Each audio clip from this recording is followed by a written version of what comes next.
Thank you, Gary and Aaron. Well, unfortunately, Christine and I have two pretty tough acts to follow. That was an incredibly inspiring presentation by John Bradburn, and of course, lunch. So we'll do our best to keep everybody engaged and entertained and hopefully awake. So we're here today to talk about sustainability, risk, and air impact, and doing really more of a deeper dive into air emissions and how different pollution prevention practices can be implemented.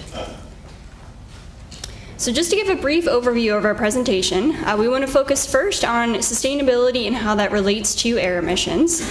We'll go through some pollution prevention case studies to look at specifics on what can be implemented at your facility.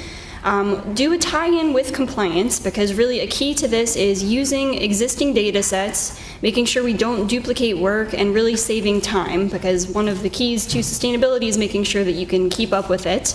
And if that's just adding on more and more to everyday jobs, that makes it difficult. And lastly, we'll focus on some more specific keys to successful sustainability initiatives. Great, so I wanted to bring this back to Aaron's presentation earlier about the product life cycle. So looking at just the impact of air emissions, we can see that that's a pretty big contributor from the production standpoint. So not only from material extractions, but your actual material production itself. And of course, a big contributor as well is transportation. So we see this at many different steps of the life cycle. So it's important to look at this to keep in mind that there are many different opportunities to find places within the product life cycle for air emission reductions. And of course, another tie-in back to what both Aaron and Allison talked about is making sure that we have buy-in from stakeholders, both internal and external. So I think we're at a pretty pivotal moment in time right now. This is really at the forefront, of course, looking at climate strategy and emissions. These days, it's hard to look at the news, read the news, and not hear about air emissions impacts, and especially public concern about these issues. So that means that it's a lot easier to get buy-in now to start to implement certain initiatives. So it's a great opportunity to take advantage of. So looking at particularly the GRI framework in relation to air emissions, there's a couple of key things that are in focus, especially within the GRI. This relates a lot to greenhouse gas emissions, and David and Aaron are going to talk a little bit later this afternoon specifically about greenhouse gas. So we'll not touch on that as much for this talk. Additionally, this will focus more on ozone-depleting substances, as well as reductions for nitrogen oxides and sulfur oxides. But we wanted to kind of take that a little bit further and look more in terms of additional criteria pollutants, especially in terms of what is being tracked and frequently regulated, because these are really key areas where we have a higher risk to human health and to the environment. As well as higher regulatory enforcement, which means that these things are really at the forefront of what we're doing. So looking at PBTs, looking at PM, VOCs, and HAPs, you can find a lot of opportunities for reduction, and we'll talk a little bit further about some of the opportunities for that as well. So we didn't want to focus as much on risk. We realized we're talking to a room full of industry experts here, especially in relation to air emissions.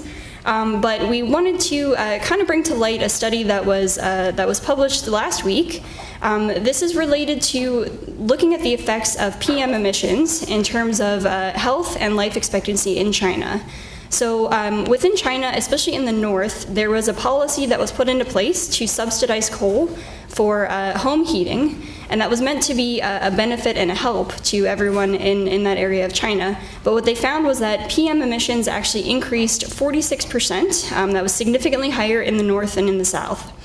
And what they found over the course of this study was that because of that high PM air pollution, the life expectancy on average was 3.1 years lower in the south, 3.1 years higher in the south, and those in the north had a significantly lower life expectancy because of these emissions.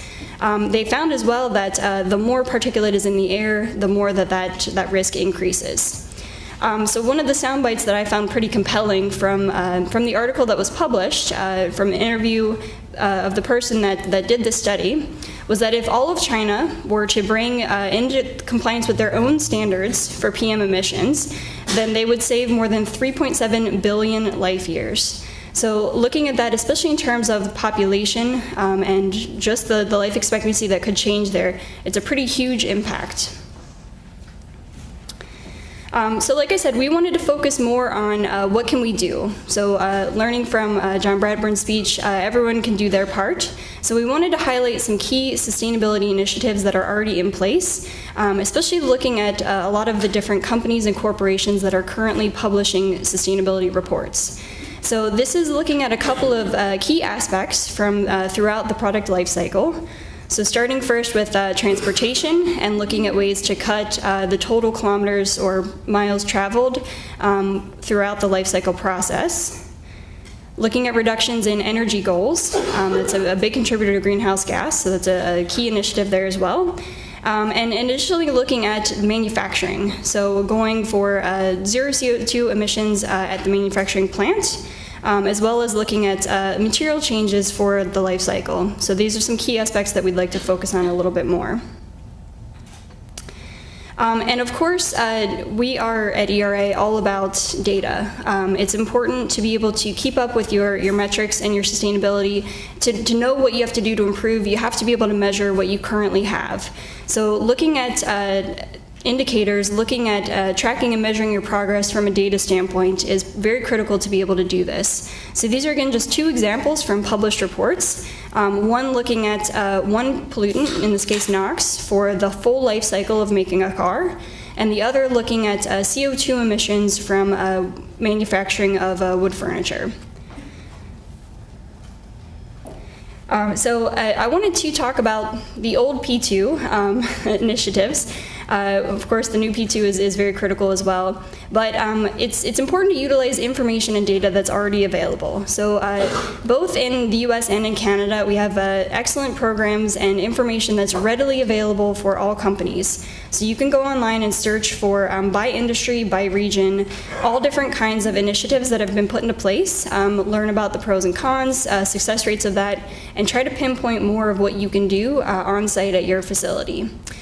So just to highlight some of the areas where we can look at ways to increase the pollution prevention potential, look for areas where we can really make improvements. A first key initiative is looking at material changes and substitutions. So I had a short conversation at lunch with somebody who is looking at material changes on site at their plant to reduce MEK, really kind of eliminate that as part of the process. So that's one key area and a good example of how that can be done. Another, and this is a lot of what John talked about, is looking at product design or reformulation. So from the initial stage of that life cycle, how can we look at and focus on what can be done differently to utilize different materials to make things more sustainable in the long run, and especially to reduce emissions. Of course, then, same thing with a process modification or equipment modification. There's a lot of potential for emission reductions, and we'll look at a case study of that in a little bit.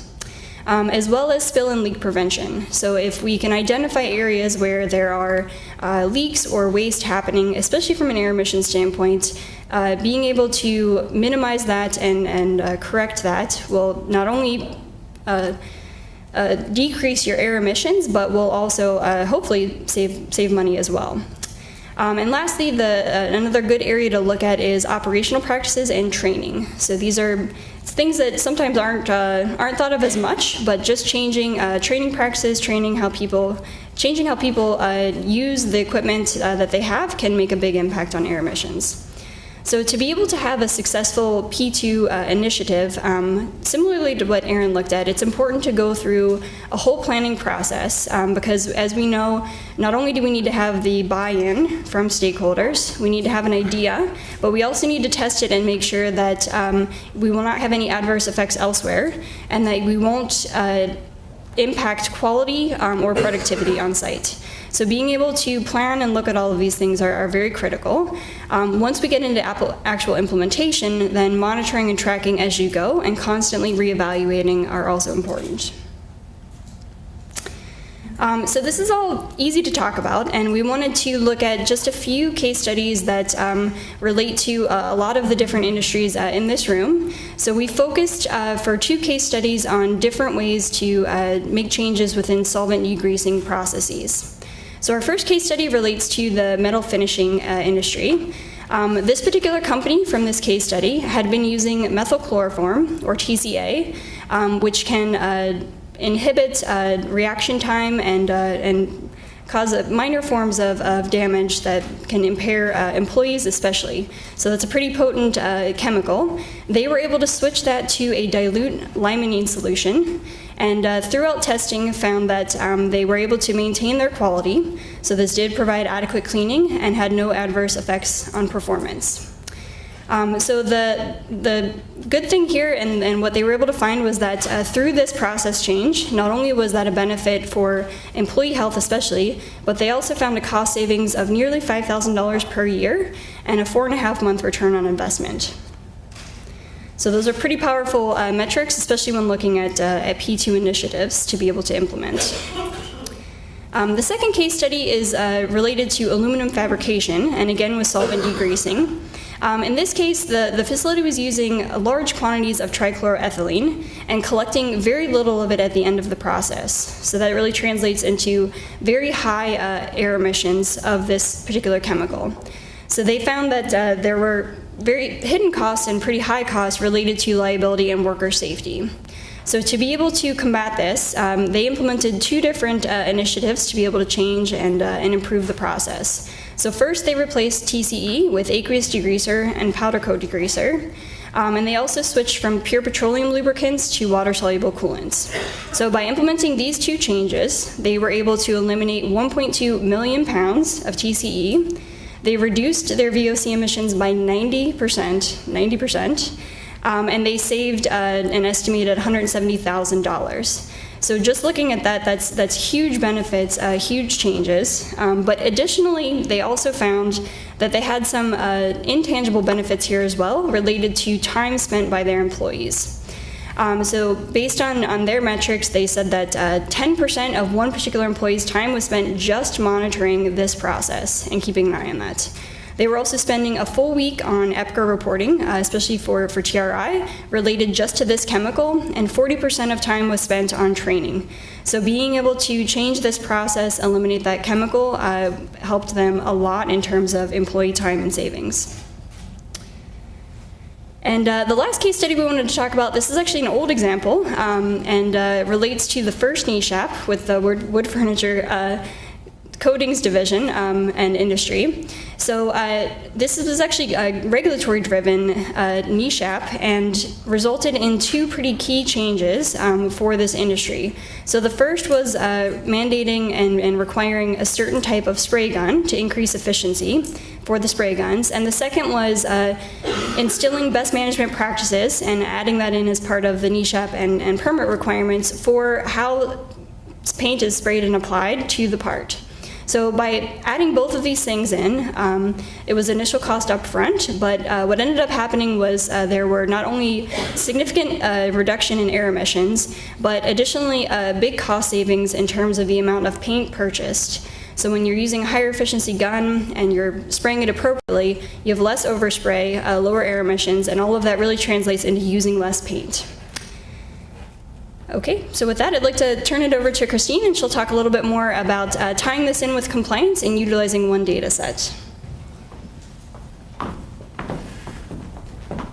Okay, thank you, Laura. Good afternoon, everyone. We'll try really hard not to yell into the mic. It's my first time using one, so hopefully you can all hear me properly. So we're going to talk about managing compliance and sustainability in the ERA system. This is really important in being able to assess your processes and really pinpoint where your polluting areas are and how you can improve these in the future. So it'll tie into a lot of what we discussed this morning. So firstly, if you're using ERA, you're probably doing this already, so most of you. What we do is in our system, you're going to enter your data one time, and the system is really great at rolling up this information for multiple purposes. So you're already using your usage data to run your niche app reports, your TRIs, your NEIs, your greenhouse gas emissions, and your TO2s.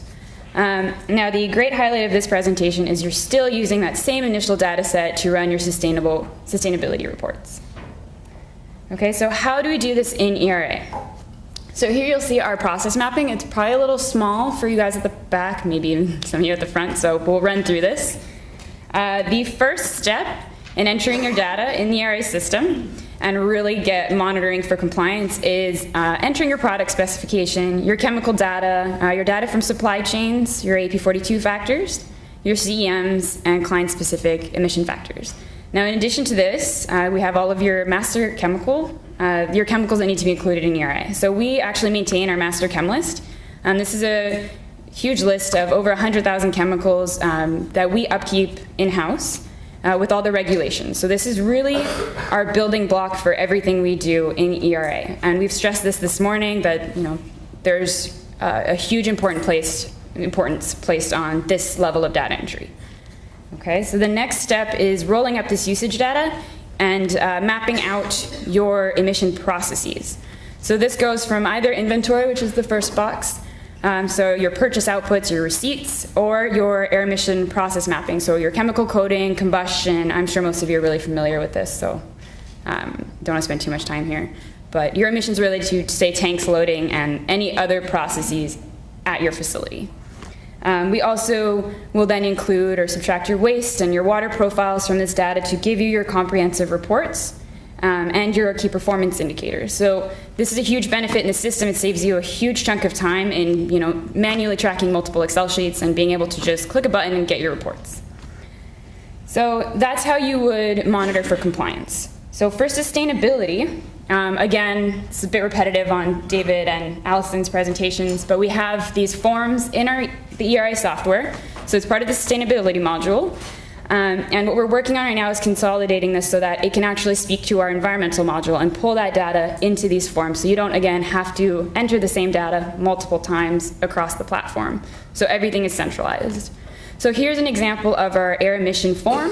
So you've got a few key questions. You can highlight which compounds you want to report for. We have another form here that shows you specific, so your VOCs, your HAPs, your VHAPs, you can enter this or have it linked to the sustainability module through the environmental module. If for some reason you don't have the environmental module, you can still have access to this form and manually input this data.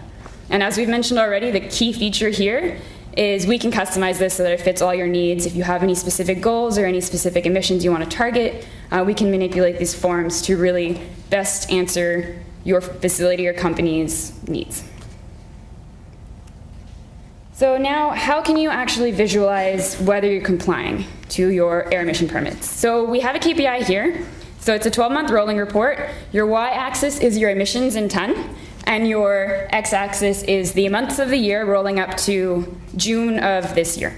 Okay, so you can see the blue line at the top is your permit limit, and you can actually monitor throughout the year how you're complying to this limit. If you're getting close to exceeding your permit limit, that might mean you'd be susceptible to getting fines or facility shutdowns in the future. So how can you reassess your processes to comply with your permits?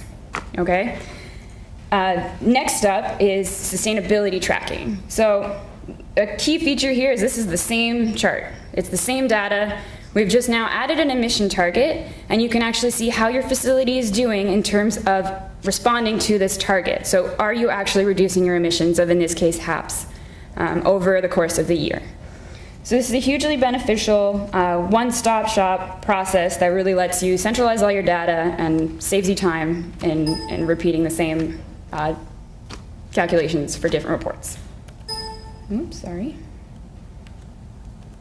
There we go. So finally here you can actually, this is a KPI in progress at ERA, so it's looking at ERA emission tracking. So what you can do here is, what this is showing, so on the y-axis here you have your emissions in pounds per chemical, so you've got 3 chemicals listed, so you have xylene, vinyl acetate, and toluene, and this is over a 5-year period. So what this graph or this KPI will allow you to actually do is monitor your emission fluctuations and then QA/QC your data. So for example, in xylene, why is this emission so much higher in 2013? Was there a process change? Did you get a new chemical? What's happening in this year that you have to report this for TRI now, when in the previous years you were at very low emissions or compared to 2013?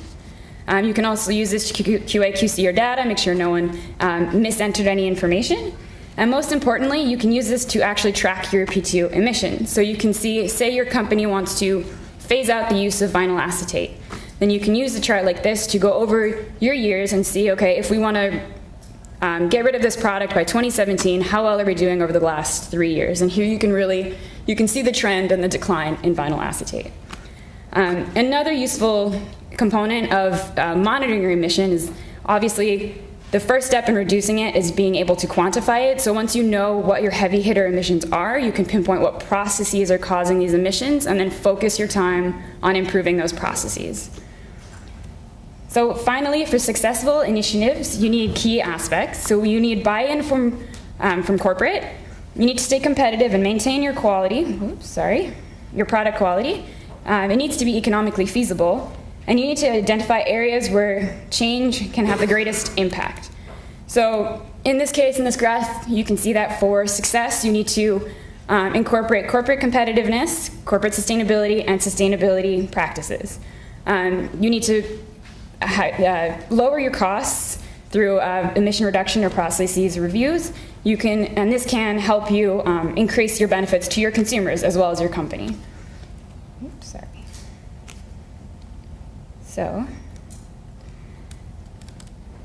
So incorporating sustainability initiatives can help you improve your productivity, gain community support, and even increase your investments through transparency. So that's it for showing compliance and sustainability.